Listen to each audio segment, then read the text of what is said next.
Assalamualaikum warahmatullahi wabarakatuh. Shalom, Om Swastiastu, Namo Buddhaya, Salam Kebajikan. Tabe salamat lingunaratai, salam sahujud ke ini Malempang. Adil kata lino, bacamin kak saluga, basengat, kajibata. Arus, arus, arus. Halo semuanya, kami dari kelompok 4, angkatan 2024. Di sini akan menjelaskan dan membuatkan sebuah video bagaimana analisis kami berkenaan dengan teori mason dalam pemecahan masalah matematika. Inilah teman-teman saya dari kelompok 4. Perkenalkan, nama saya Muhammad Anggida Putra. Saya Asri Adi Putri Sisa. Saya Halimati Syadiah. Saya Melina Eka Wulandari. Dan saya Alexandro Satria Jaya. Selamat menyaksikan, inilah rangkuman dari pemecahan masalah matematika dengan teori mason.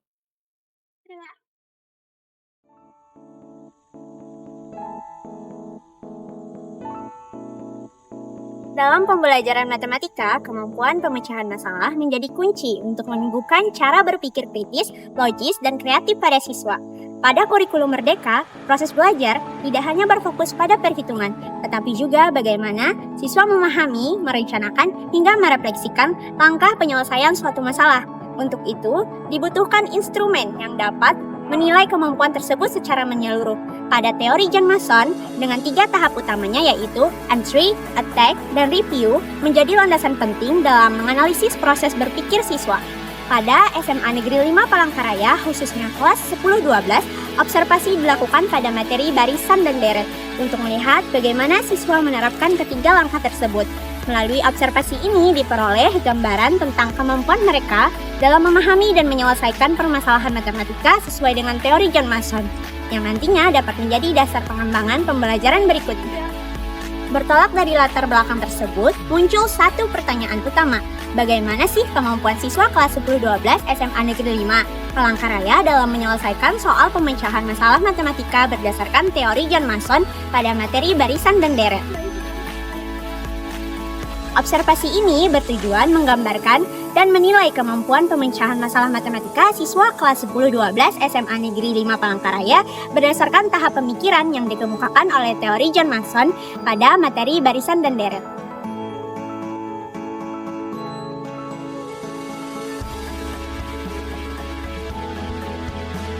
Sebelum itu, kita harus mengetahui terlebih dahulu apa itu definisi masalah matematika dan definisi pemecahan masalah matematika. Yang pertama, definisi masalah matematika. Menurut beberapa para ahli, masalah matematika muncul ketika situasi ditafsirkan menjadi pertanyaan yang bermakna secara sistematis. Pertama, menurut Zhang 2024, menekankan bahwa masalah dapat lahir dari soal tertulis maupun proses permodelan nyata. Yang kedua, menurut Martin pada tahun 2022, menyebutnya sebagai persoalan non-rutin yang menantang dan memerlukan penalaran yang mendalam. Serta menurut Son dengan kawan-kawannya pada tahun 2022, melihatnya sebagai konteks nyata yang mendorong siswa untuk berpikir dan mencari cara yang baru. Dengan demikian, masalah matematika dapat ditafsirkan sebagai situasi yang menuntut interpretasi, representasi, dan pemikiran kreatif, serta tidak dapat diselesaikan melalui prosedur yang biasa. Yang kedua yaitu definisi dari pemecahan masalah matematika. Pemecahan masalah matematika dipandang sebagai proses analitis yang mencakup pemahaman situasi, memilih strategi, dan menggunakan pengetahuan untuk menemukan solusi. Menurut Widianto pada tahun 2024 menekankan kemampuan analisis, sedangkan Siswanto pada 2024 menyoroti tahapan memahami, merencanakan, melaksanakan, dan meninjau kembali. Serta menurut Agustami pada tahun 2021 melihatnya sebagai keterampilan sistematis dan menghadapi masalah non-rutin. Secara ringkas, pemecahan masalah matematika adalah proses terstruktur yang menuntut pemahaman, perencanaan strategi, pelaksanaan langkah, dan evaluasi hasil, sekaligus mengembangkan berpikir kritis dan ketekunan. Oke, sebelumnya kita sudah mendengarkan penjelasan mengenai definisi masalah matematika dan definisi dari pemecahan masalah matematika. Nah, sekarang kita masuk ke dalam teori pemecahan masalah matematika menurut teori John Mason. Oke, Mason di sini memandang pemecahan masalah matematika sebagai proses berpikir berlangsung melalui 3 indikator. 3 indikator tersebut yaitu entry, attack, dan review. Kerangka ini menurut siswa tidak hanya mencari jawaban, tetapi memahami bagaimana mereka berpikir selama menyelesaikan persoalan tersebut. Oke, jadi di sini kita akan membahas tahapannya tersebut, yaitu yang pertama entry. Entry di sini siswa mengenali informasi penting dan memahami apa yang ditanyakan pada soal. Kemudian kita masuk ke bagian attack. Attack itu siswa memilih strategi yang relevan dan mengolah informasi secara logis sesuai dengan tahap entry yang sebelumnya. Kemudian kita masuk ke tahap review. Siswa meninjau kembali langkah dan hasil yang telah diselesaikan, memastikan solusi sesuai dengan pemahaman awal sebelumnya. Nah, dari semua alur tersebut, tahap entry menjadi pintu awal ketika siswa mengamati masalah dan menangkap informasi inti. Kemudian di tahap attack, arena menjadi arena eksplorasi saat siswa menyusun langkah-langkah strategis untuk memecahkan persoalan matematika. Kemudian di tahap terakhir, yaitu review, berfungsi sebagai ruang refleksi, memastikan bahwa solusi yang diperoleh konsisten dengan pemahaman awal dan yang dapat dipertanggungjawabkan nantinya.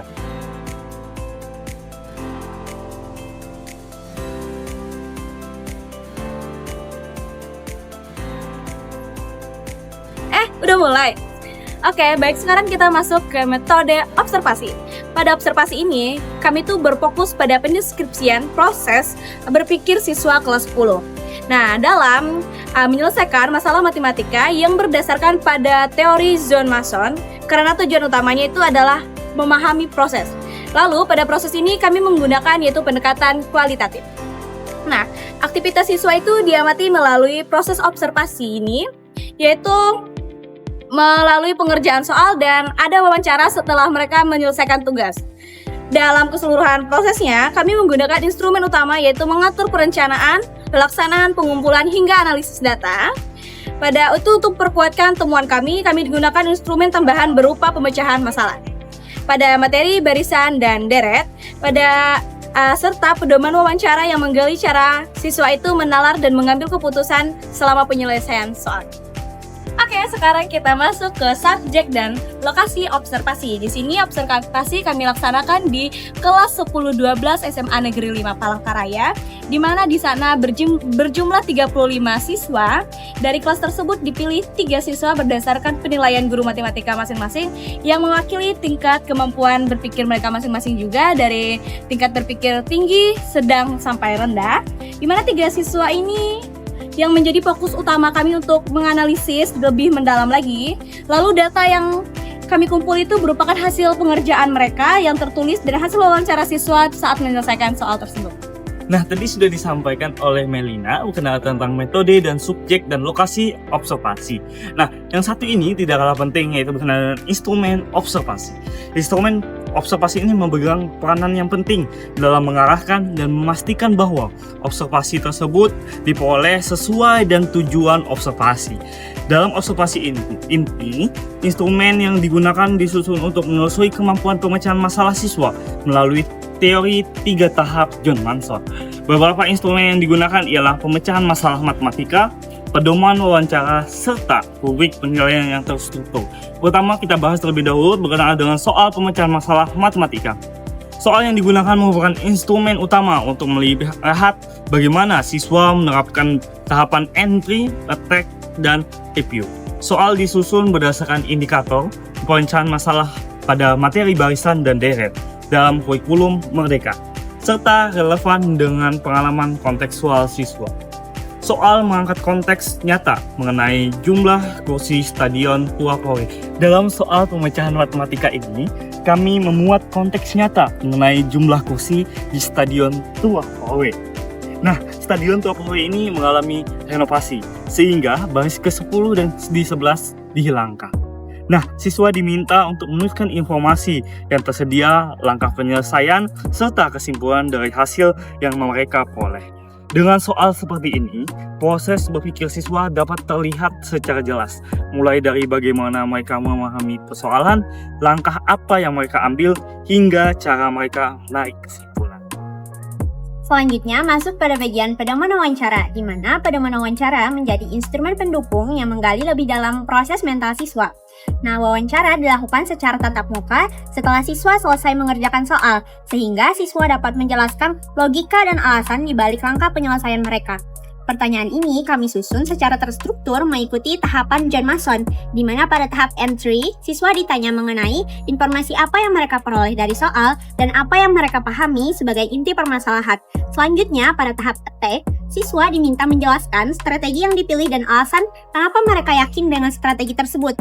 Selanjutnya, pada tahap Review, pertanyaan diarahkan pada cara siswa memeriksa kembali langkah dan hasil pekerjaan mereka. Nah, pedoman wawancara ini tetap kami tanyakan secara fleksibel, di mana ketika siswa kesulitan memahami suatu pertanyaan, kami dapat menyederhanakan pertanyaan tersebut sehingga siswa dapat menjawab dan dapat memperjelas jawaban mereka. Hal ini memungkinkan proses wawancara berjalan lebih natural tanpa menghilangkan fokus observasi. Untuk menilai hasil jawaban siswa, kami menggunakan rubrik penilaian, di mana rubrik ini digunakan untuk memberikan skor secara objektif dan sistematis pada jawaban siswa.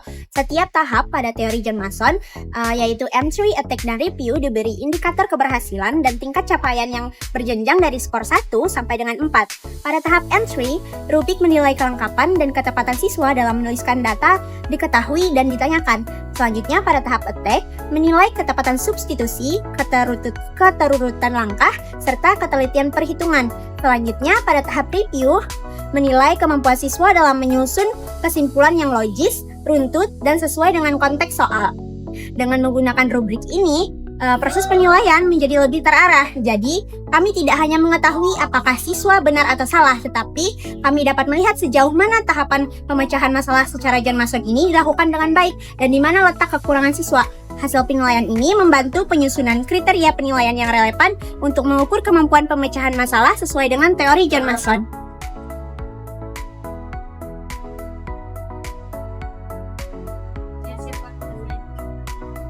Oke, sekarang kita masuk pada bagian analisis. Nah, pada bagian ini dipaparkan gambaran menyeluruh mengenai bagaimana siswa menyelesaikan soal pemecahan masalah matematika dengan kerangka teori John Mason sebagai landasan analitisnya. Layaknya kamera yang mengikuti alur berpikir subjek, analisis ini menelusuri perjalanan kognitif 3 siswa dalam melewati 3 indikator utama, yaitu entry, attack, dan review.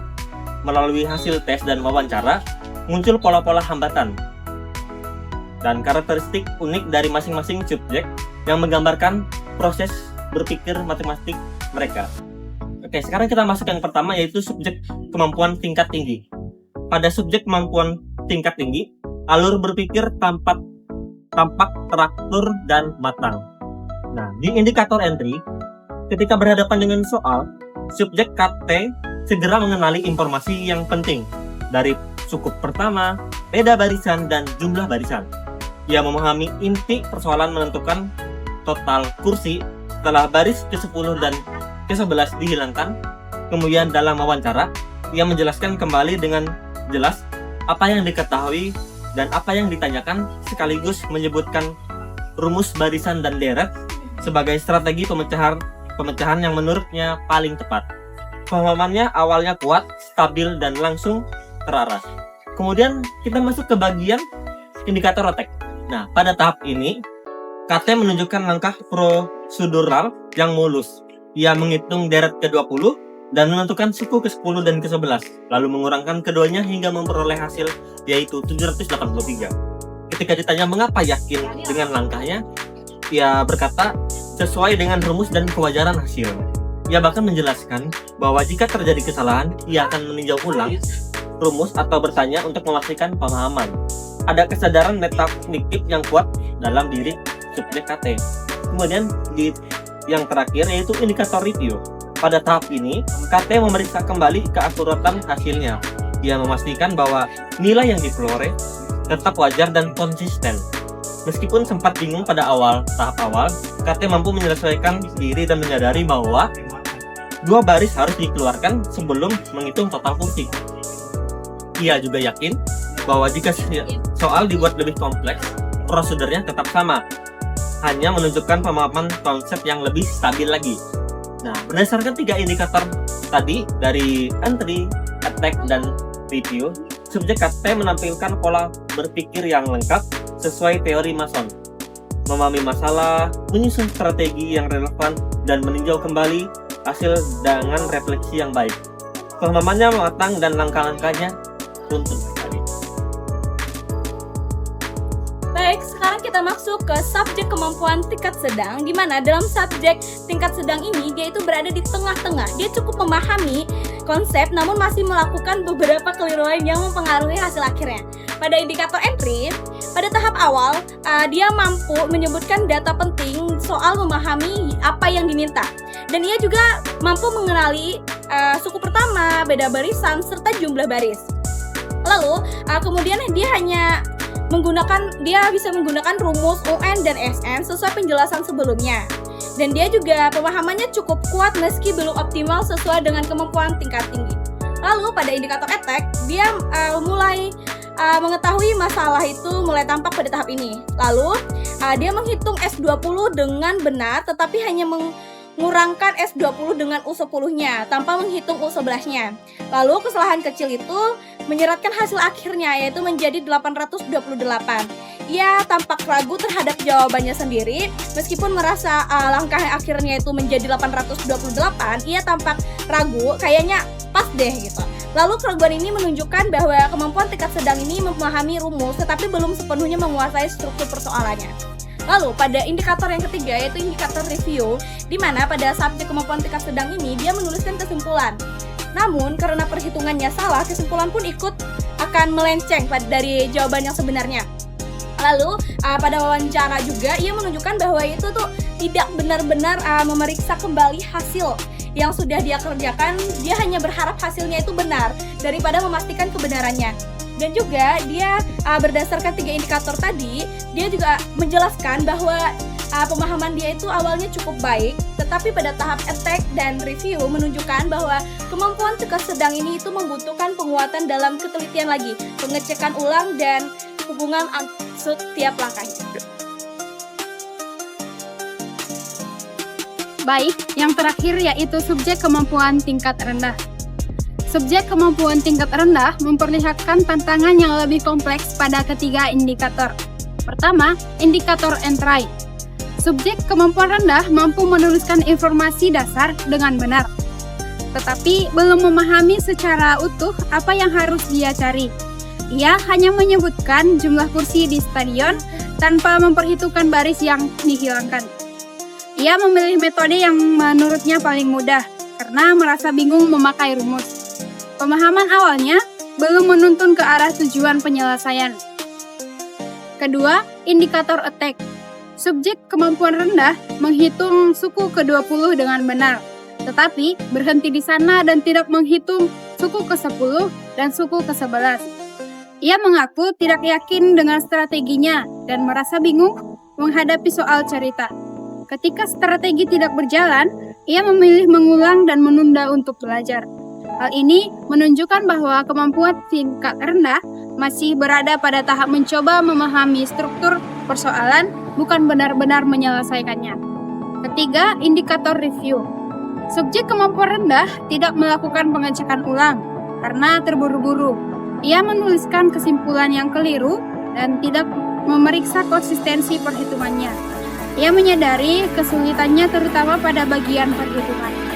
Jadi, berdasarkan ketiga indikator tersebut, subjek kemampuan rendah belum mampu menjalankan ketiga indikator Mason secara utuh. Pemahaman awal, strategi, dan refleksinya masih perlu penguatan yang intensif. Nah, tadi sudah dijelaskan bagaimana analisis berdasarkan kemampuan-kemampuan baik itu tinggi, sedang, dan rendah. Nah, selanjutnya kita masuk ke dalam pembahasan. Dari ketiga subjek, tampak bahwa kemampuan pemecahan masalah sangat dipengaruhi oleh tahapan entry, yaitu tahapan awal. Siswa yang mampu membaca dan memahami informasi dasar dengan tepat, seperti kemampuan tinggi, cenderung berhasil pada tahapan berikutnya. Sementara siswa yang masih keliru pada indikator awal atau pada indikator entry, seperti kemampuan rendah mengalami dampak berantai hingga tahap attack dan review. Nah, hasil ini selaras dengan temuan dari Natali Sari pada tahun 2023 bahwa hambatan pemahaman awal adalah penyebab umum kesulitan siswa dalam pemecahan masalah matematika. Pada indikator attack, laporan ini memperlihatkan tantangan dalam pemilihan strategi yang sesuai, sejalan dan observasi Astuti dan Syamsuri pada tahun 2022. Pola kesalahan prosedural yang muncul menunjukkan bahwa indikator attack adalah fase yang sangat menentukan. Temuan ini semakin diperkuat ketika dibandingkan dengan observasi Firdaus dan Nikmah pada tahun 2020 yang juga menggunakan teori Mason pada materi barisan dan deret. Mereka menemukan bahwa kesalahan di indikator entry berlanjut hingga attack dan berdampak pada lemahnya kemampuan review. Hal yang sama terlihat jelas dalam observasi ini. Secara keseluruhan, teori John Manson ini efektif untuk menentukan titik kelemahan siswa dalam memecahkan masalah matematika. Penguatan konsep dasar, pendampingan strategi, dan pembiasan dalam melakukan review merupakan aspek penting yang perlu ditanamkan agar siswa dapat menyelesaikan soal baris dan deret dengan lebih tepat dan reflektif.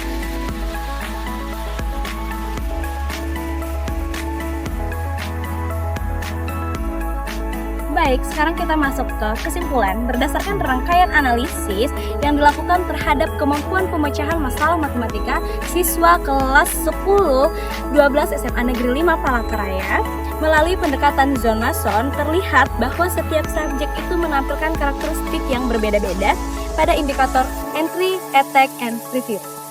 Nah, kita bahas satu-satu yaitu masuk dalam subjek kemampuan tinggi atau KT, menunjukkan alur penyelesaian yang runtun, tepat dan akurat sehingga menggambarkan penguasaan konsep yang matang serta kemampuan prosedural yang baik. Sementara itu, subjek berkemampuan sedang atau KS tampak mampu mengenali informasi pada tahap awal, namun masih keliru dalam proses perhitungan pada tahap attack.